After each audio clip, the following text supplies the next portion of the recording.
Olubereberye essuula ey'e13. Ibulaamu ne Lutti baawukana. Ibulaamu n'ayambuka ne mukazi we ne Lutti n'ebyabwe byonna okuva mu Misiri ne bagenda mu bukiikaddyo obwa Kanani. Era Ibulaamu yalina obugagga bungi, ente, effeeza ne zaabu.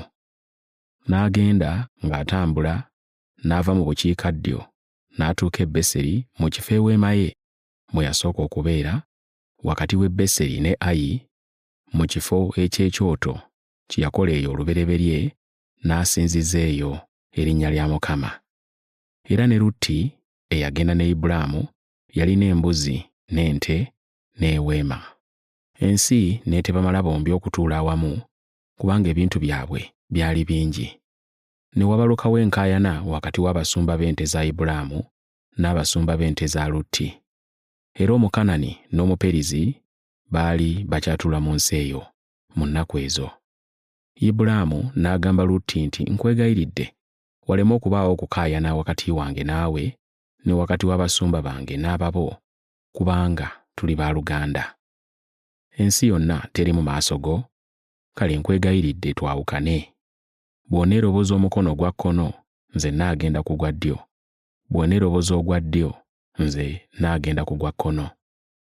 Lutti n'ayimusa amaaso ge n'alaba olusenyi olwa Yoludaani lwonna okutuukira ddala e Zowaali, nga lulimu amazzi mangi, nga lufaanana ng'olusuku lwa Mukama oba ng'ensi y'e Misiri. Mu kiseera ekyo Mukama yali tannazikiriza Sodoma ne Ggomola. Awo Lutti ne yeeroboza olusenyi lwonna olwa Yoludaani n'atambula ng'ayolekedde ebuvanjuba, ne baawukana ne Ibulaamu. Ibulaamu n'atuula mu nsi ya Kanani, ne Lutti n'atuula mu bibuga eby'omu lusenyi, n'ajjulula eweema ye n'agituusa e Sodoma. N'abantu ab'omu Sodoma baali babi era boonoonye nnyo nnyini mu maaso ga Mukama. Ibulaamu agenda e Kebbulooni. Mukama n'agamba Ibulaamu, Lutti bwe yamala okwawukana naye nti, yimusa kaakano amaaso go otunule ng'oyima mu kifo mw'oli, obukiikakkono n'obwa ddyo, n'ebuvanjuba n'ebugwanjuba, kubanga ensi yonna gy'olabye ndigikuwa ggwe n'ezzadde lyo emirembe gyonna. Era ndifuula n'ezzadde lyo ng'enfuufu ey'oku nsi.